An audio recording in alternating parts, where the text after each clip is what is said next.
연년익청이 항노화제 국화. 과거에는 양기가 가장 치성한 음력 9월 9일을 중양절이라 했다. 우리 조상들은 이 무렵 피는 국화꽃을 감상하고 즐기며 술 위에 국화꽃잎을 띄어 국화주를 마셨다.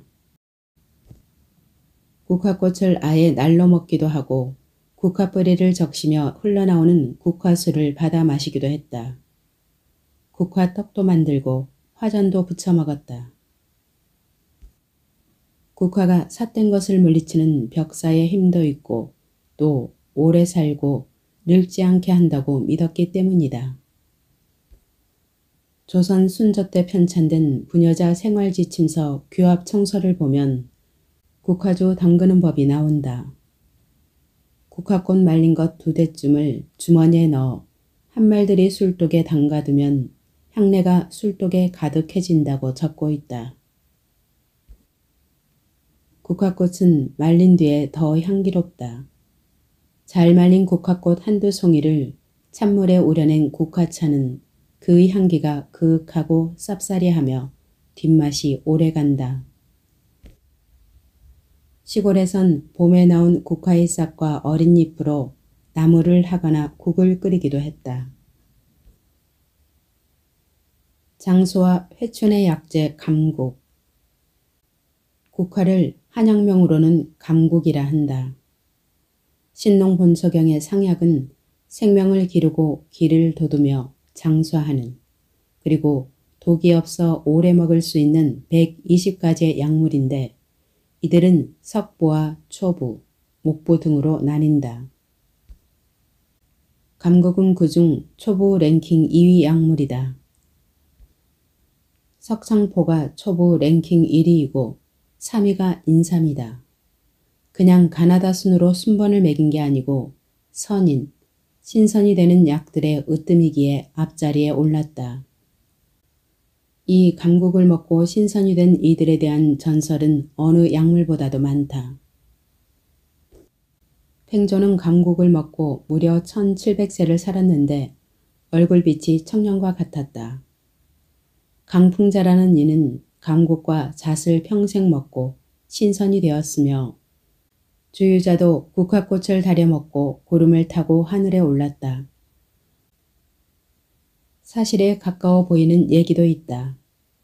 허난성 난양현의 어느 산 중에 감곡이라는 계곡이 있는데 이 계곡의 물이 국화의 군락지에서 발현하여 국화의 자액을 품고 흘렀다.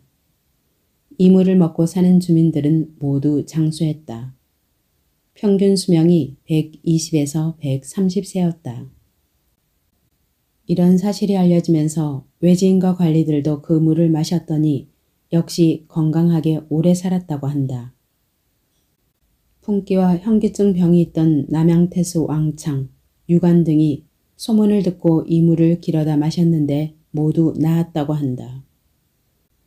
한나라 때 문헌에 나오는 얘기다. 국화는 관상하는 것만으로도 노인에게 회춘의 영약이 된다. 국화를 먹으면 그 공효를 이루 말할 수 없다. 이렇게 사람을 오래 살게 하는 꽃이라는 뜻으로 국화를 연수화, 연수객, 장수화, 연령객이라고도 했다.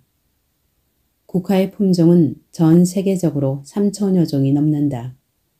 이름도 가지가지다. 그러나 약으로 쓸 때는 크게 2종으로 나눈다. 감국과 야국이다. 이들은 모두 야생한다. 화해용으로 키운 꽃송이가 큰 가국은 약으로 쓰지 않으나 일부는 그 상태와 맛을 살펴 감국 대용으로 쓴다.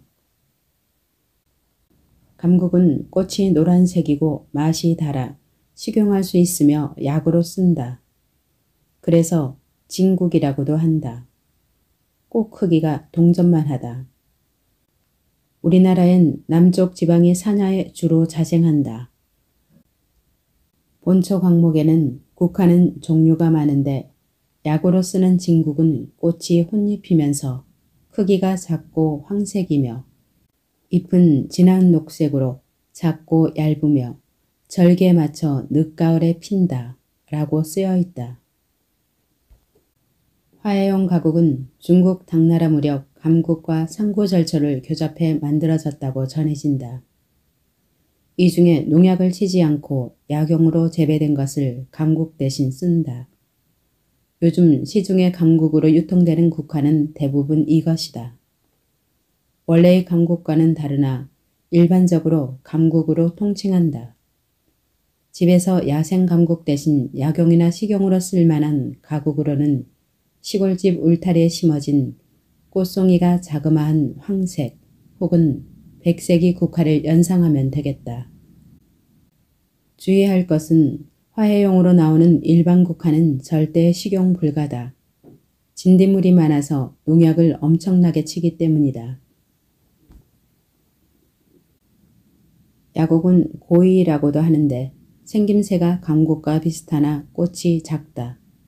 일반적으로 상국이라고도 하며 도감에는 상국이라 칭한다. 맛이 써서 식용하지 않는다. 감국보다 향기가 강하고 전국이 사냐에 흔하다. 이 야국을 감국으로 잘못 알고 채취해 국화차 등을 만들기도 하는데 주의해야 한다. 옛 본처서는 감국은 사람을 오래 살게 하나 야국은 사람의 기운을 뺏는다 라고 적고 있다. 구별법은 우선 감국은 꽃이 야국보다 크다.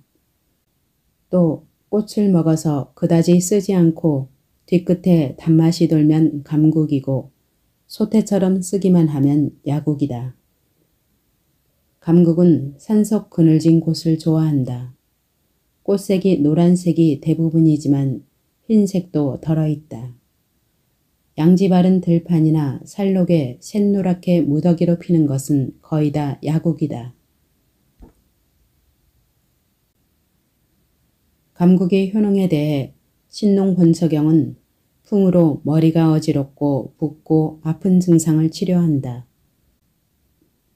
눈알이 빠질 듯하고 눈물이 흐르는 증상과 피부에 죽은 살, 악풍과 습으로 생긴 순환부전을 고친다 라고 했다. 또 오래 먹으면 혈기가 좋아지고 몸이 가벼워지며 노화를 이겨내고 오래 산다 라고 했다. 동의보감에는 성질이 평하고 맛이 달며 독이 없다.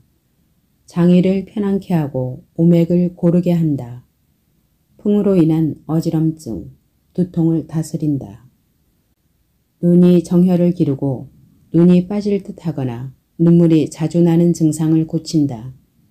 풍습으로 몸이 저리고 아픈 증상을 치료한다 라고 쓰고 있다. 정리하면 감국은 연년익청, 소산풍열, 양간 명목한다. 야국도 약으로 쓰긴 하나 그 용도가 제한적이다. 동의보감은 여성이 배 속에 생긴 어혈을 푸는 데 쓴다 라는 정도로 기술하고 있다. 보가 아니고 사다. 요즘의 본초학은 청혈해독하는 것으로 그 약성을 기술하고 있지만 그 효과가 미약하다. 현대의 양리적 연구를 살펴보자. 우선 국화는 열을 발산시키는 효능, 청열작용이 상당히 강하다. 대량으로 쓰면 현저한 해열작용을 하는 아데닌과 스타키드린 등이 함유되어 있다. 고열이 나는 독감에 뽕잎 등과 배합하였으면 더 효과를 발휘한다. 국화 뽕잎의 궁합을 이용한 처방으로 상구금이 있는데 살구씨와 개나리 열매, 박하잎과 도라지, 감초 등을 더해 효과를 극대화했다. 봄, 겨울에 흔한 고열성 감기 초기 치료에 잘 듣는다. 대부분이 주변에서 쉽게 구할 수 있는 약재다. 연년익청하는 셀레늄. 감국에는 비타민 A가 많아 각막염이나 결막염 같은 안질이나 인후염에도 효과가 크다. 3월이 뚜렷이 안 보이고 눈에 혼탁이 생기는 증상, 안저정맥 출혈, 안저동맥 경화, 시신경염, 시신경 망막염, 눈악염, 각막 궤양 등의 근만성 안질을 모두 치료한다. 국화차를 평소 자주 마시면 안질환을 예방할 수 있다. 국화 속에 포함되어 있는 미량 원소 중에는 셀레늄이 가장 많다. 이 셀레늄이 항노화 물질임은 이미 밝혀져 있다. 국화의 연년익청이 실제로 가능성이 있다는 말이다. 또 국화 속에 풍부하게 들어있는 크롬 성분은 콜레스테롤을 분해하고 체외로 배설을 촉진해 심혈관 질환을 치료한다. 항암 효과도 있다. 일본에선 쥐를 가지고 항암 실험한 결과 국화의 암세포 성장 억제율이 55%로 나타났다. 이 정도면 현대과학이 연년익청의 효능을 실증하고 있다고 말해도 무리는 아니겠다. 국화는 심장이 관상동맥을 확장하고 혈류량을 크게 증가시켜 관상동맥 경화로 인한 고혈압과 협심증을 예방한다. 뇌혈관 순환장애에도 개선 효과가 크다. 또 콜레스테롤을 감소시키므로 동맥경화와 고지혈증에 좋다. 국화만 단독으로 쓸 수 있지만 산사와 같은 약물을 배합하면 더 효과가 크다. 참고로 가지와 함께 먹으면 더욱 좋다. 가지에는 혈관을 연화시키는 효능이 있어 동맥경화로 인한 고혈압을 떨어뜨리는 효과가 커진다. 또 중추신경을 진정시키는 성분도 있다. 그래서 우울증과 신경쇠약으로 인한 두통, 현기증, 동계, 불면, 전신무력감 등을 치료한다. 파킨슨병 등에도 그 이용 가능성을 점치고 있다. 국화 2송이를 넣은 한 잔의 차는 마음을 맑게 하고 눈을 밝게 하며 수명을 늘린다 라는 옛말이 있다. 국화차는 감국의 꽃송이를 그늘에 말려 향기가 날아가지 않게 밀봉해 두었다가 뜨거운 물에 우려 마신다. 이 국화차에 인동꽃이나 구기자, 뽕잎, 쇠무릅, 산사 등을 넣어도 궁합이 잘 맞는다. 인동꽃은 피부질환과 동맥경화에 좋다. 구기자를 넣으면 눈을 밝게 하고 연년익청하는 힘이 커진다. 쇠무릅은 고혈압과 협심증에 좋다. 산사는 고지혈증에 좋다. 겨울날, 안 그래도 몸과 마음이 추운데 들려오는 소식이 모두 우울할 때 마음을 맑힐 따뜻한 국화차 한 잔이 그리워진다.